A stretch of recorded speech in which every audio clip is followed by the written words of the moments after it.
Hey guys, welcome or welcome back. Tisha here, back with another Love and Marriage Huntsville recap. Do me a favor, hit the like button. I'm sorry for any noise you may hear. It's Saturday night. The people are doing what they do best, which is party. So there's a lot of commotion going on outside, but I hope you can hear me. Trisha is showing to us, in my opinion, why her and her husband were a great match, because the same way the crap that he said last week on the episode didn't add up, neither is the crap that she's saying on this episode. A lot of it doesn't sound true. You're saying that the situation with Martell happened 4 years ago, but when you introduced Ken to us, or when you all were introduced to us, you said that y'all have been dating for 5 years. Did I hear it wrong? Am I mixing things up? It's not mathing. The math isn't mathing. There are so many people on this show, and yet I'm bored.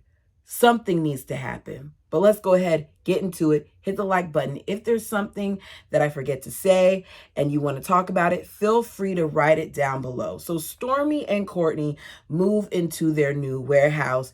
It is 30,000 square feet. They discuss TikTok and how they're going to go there again to do some stuff, and that they're going to need to get a house in LA because of how much they're going back and forth. They talk about their warehouse, how big it is, how great they expect it to be, how they're going to be able to manufacture their products in their own lab and all these other things. And I'm not going to downplay what they're doing. There's a lot that's being said about their business and about people complaining about products and things of that nature, but it's working out for them because they're able to purchase a property this large. 30,000 square feet is massive. And if they're smart, I think that they'll allow other businesses to rent space for them too, so that they can really make money off of it. But that's just me, saying that. They talk about Martell dropping by. Stormy uses this time to let Courtney know that Martell said that Trisha has been over his house a few times. Courtney said when we went bowling, he never said anything about that. And as they're talking about it, he's like, you know what? It doesn't even matter to me, though. It's not my business. But Stormy feels like it's not her business, too. But she's obligated now to say something to Trisha since Martell has said this. Something about that scene and that conversation sound forced to me. It's clear to me that this isn't something that they would normally talk about because it didn't seem like it was flowing naturally. We see Martell and Destiny link up. He's at his house. I don't know whose house, but Destiny comes over there. He greets her in his robe. He reminds us that him and Destiny have been rocking since the early 2000s. He's drinking coffee. He asks her if she would like some. She says, I don't drink that anymore, but I'll definitely take some of that Inez wine. I don't understand why, if this is truly his business, he doesn't market it more, but I guess he needs to be happy that Destiny's there because she just did a little promo for him. We find out that Destiny's father had a health scare and that he was in rehabilitation for over a month. He's doing a lot better, though, so she wants to take him fishing and things of that nature. And I'd much rather hear about that situation, because we know that she's very close to her dad and things of that nature, than hear about this Moses storyline that they keep throwing in our faces. So Martell tells Destiny that he has something to tell her. That's why he wanted her to come over, and he needs her to not get mad. He lets her know that, Chris showed up at the house that he, is trying to sell. And, he showed up with Moses and Sonny. He don't want her to be mad at him, though, or Chris, because he looks at this as business. And she says, oh, okay, so you're taking a check over friendship. I need Destiny to grow up. Yes, they're taking a check over friendship.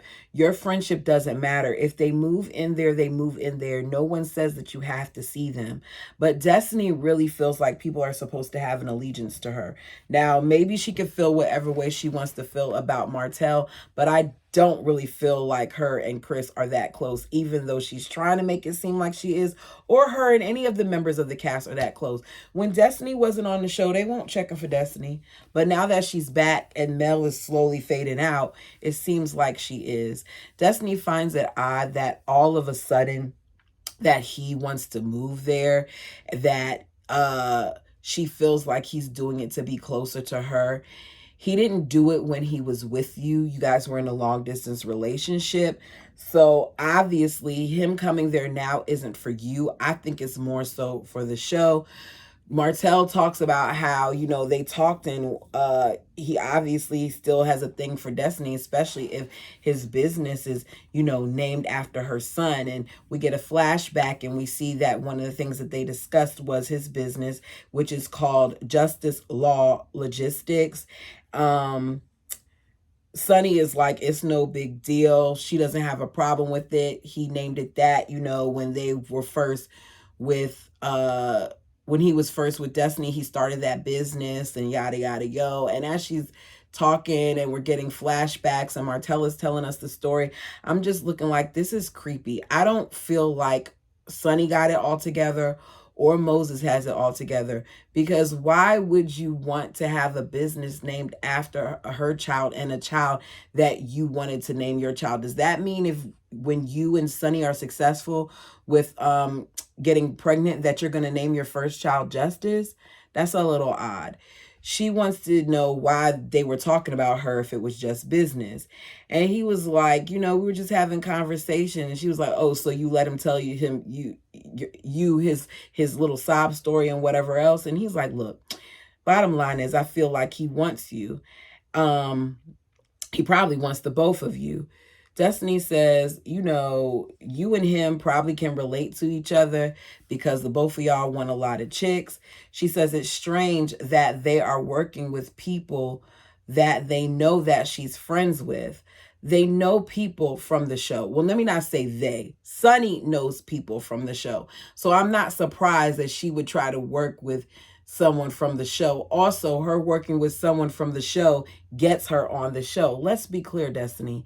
Sunny and Moses is what brought you back here. And I feel like Destiny may want to keep that in mind as she continues to complain about them, because you wouldn't have been on the show if it weren't for them trying to make their way back to Huntsville or make their way on the show.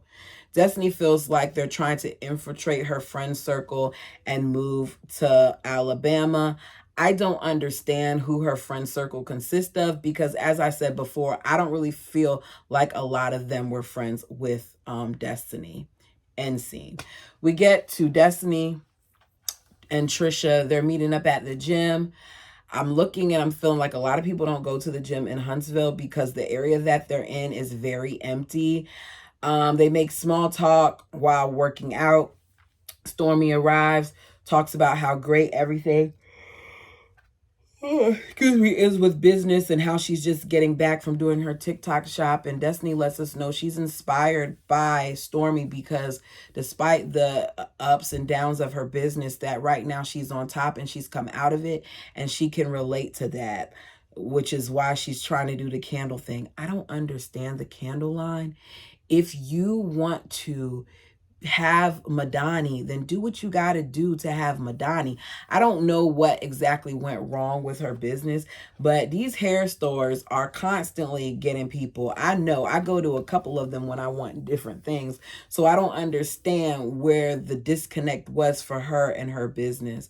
Trisha fills them in on, never telling her sisters how serious she was with Ken or that she was getting a divorce. And Destiny asks her, is it possible for you all to work things out?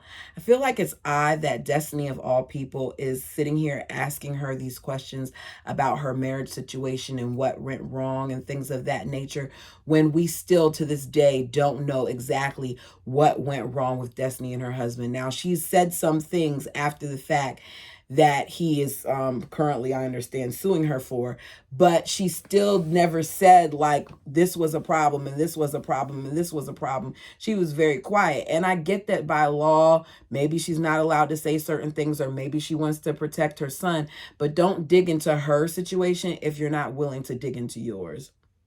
We hear again about how Trisha resents her husband because of his lack of support for her, and how, things are just bad with them. And I'm not going to go all over it again because we've heard this conversation over and over again on multiple episodes with multiple people. Bottom line, she's not feeling him. She says that she told him that Ken proposed. I don't know when he proposed, because I thought he said he wasn't going to propose until after the papers were finalized. But if I were Ken, I would not propose to this lady so soon. She needs counseling. She needs to work things out. The both of you all need couples counseling, because basic things like being honest about a situation seem to be something that she struggles with. As she's talking and she's telling this story, I'm also reminded of how much Trisha is not made for TV, and I want her off of my television screen. Destiny says, divorce is serious. People who don't know what's going on shouldn't give advice. I agree with that. Stormy then brings up Martell. She feels in Destiny on how weird they were acting when they were at her place and all those other stuff. And we find out through Stormy that Martell said that she came to the house, and she's like, I didn't come to the house. Not me. I don't know why he would tell a lie like that. I didn't come to the house. And she's like, look, she was invited to the house years ago, but she didn't make it. Destiny's like, wasn't he married? She said, it was like 4 years ago. He was married. She said, even if I did go over there, what's the big deal? Because it was way before Ken, and I don't see what would have been the problem. Ken said that y'all were together for 5 years, so it's not way before him. Trisha says, we never went that far, but we did have conversations. She's talking about it and she's being weird about it. And she says, either way, they had conversations, but it was never any intimate situation. But in that moment, she was a little too defensive to me, which should have let me know that she was a liar. Stormy agrees that the timeline is off. She says it in confessional that it's not making sense, and that maybe her and Martell need to get together and figure out what their story is and get their story straight, meaning Stormy don't buy it either. Trisha's sitting there like, something isn't right with Martell. Something isn't right with him. And that's the end of the scene. No, something isn't right with the both of you. We see Tisha and Marceau meet up at Black. We find out that it got shut down yesterday. Tisha says they have haters that have been complaining about multiple issues. I understand that sometimes issues aren't founded, but for them to shut you down, there are some things that you aren't doing correctly for them to shut it down. He says that it was homecoming. It was a large crowd, large event that led to parking issues. I can understand how that would upset him, because if it's anything like homecomings that I've been to, that's one of the greatest times business-wise for people, because you got people coming in to have a good time. They want food, they want drinks, they're spending coins. And it's homecoming weekend, and here you are, and you're getting shut down. So leaders in the city, which include churches, petition the city basically to have Black shut down. He feels it isn't right because it's not even people that are in their community trying to shut it down. I guess he means like they're not people who live within this vicinity of Black, or would be bothered by Black. He said that they say that they owe tax for the furniture. Tisha's like, we paid taxes when we bought our furniture. I don't know what the business thing is there. I don't know how that is, but I know when I bought my car, I paid taxes on it. And every year, even though my car is paid for, that I still have to pay property tax on it. So maybe it's a situation that's similar to that when it comes to furniture in the business. I'm not sure. But get your stuff in order. That way you can avoid some of these problems. Tisha feels bad because of how hard Marceau works on this business and how he stays up late at night. And they're playing the music in the background as Marceau gives his monologue about how Black is a staple in the community and people come from out of town to come there. He says that they've put millions into Huntsville, that they have Scott Manor, they have the duplex that that they're about to do. They have where they're at now, their business, that they keep putting money into the city, but the city doesn't respect them. Tisha's like, do we just need to go ahead and leave and move it somewhere else? And he's like, no, we aren't leaving, because we own Uptown and we own Scott Manor. And if we own these things, then we're not going to allow them to do that. We own a piece of the earth. He says that they need to fight for it, and he's not going anywhere. And if he has to take it to federal court, he will. Good luck. I don't feel that it's right that their business closed. Get whatever permits, whatever documentation, whatever backing that you need from people in the city. Zoning matters. How you speak with city officials matters. I'm not saying that you should kiss up to anybody, but make your voice be heard, like you said, while you do the things that you need to do to make sure your business is running legitimately. Trisha, I can't believe they spent this much time on this situation. Trisha is a liar. Bottom line. If you want to know what this is about, Trisha is a liar. It's been a few days since Ken has been home. They talk about the conversation that she had with her husband. I don't understand how it's been a few days if she said that, you know, her husband was out here a week ago when she was at the gym, but whatever. We're going to go with it. She says, overall, the conversation went well. He's willing to sign the papers. She tells him the only issue that there is with him and the kids. Ken admits that, you know, I would be heartbroken if my daughter was saying that another man is her father and spoke the way that she did on Father's Day. So I can get how that would, you know, upset him. He said, but he needs to be there for his daughter so that doesn't happen. And he agrees that they need to get on the same page. We then get to the conversation that Stormy and them had at the gym. She tells Ken how Martell said she was acting funny because she was at his house. She denied it to them, but she did go to his house. He's like, what? You went to his house? She claims she couldn't remember. Ken isn't buying it, and neither are we. She says, I couldn't remember if I went to his house because we said we were going to the gym. And then I remember that we were going to go, and he told me I should just come by his house because there's a gym near there. So when I went to his house, we started talking about the other issues, the stuff that he was going through with Mel. And I could relate because I was having issues too. The conversation got testy, and, you know, we were supposed to go working out. And he was like, we supposed to be going working out. I didn't ask you over here to be no counselor. She says, you know, I'm a private person. And his response to me when he saw me at Stormy's kind of threw me off. He's like, if it was really that small, why didn't you just tell me? You got to tell me, because if you can't tell me the small things, then how can I expect you to tell me the big things? She's not going to tell you because she's a liar. Ken says, this is both of your faults. You can't sit here and say that you didn't know him or you didn't understand why he didn't remember you, knowing that you went to his house and all those other things, and then act like it's something else.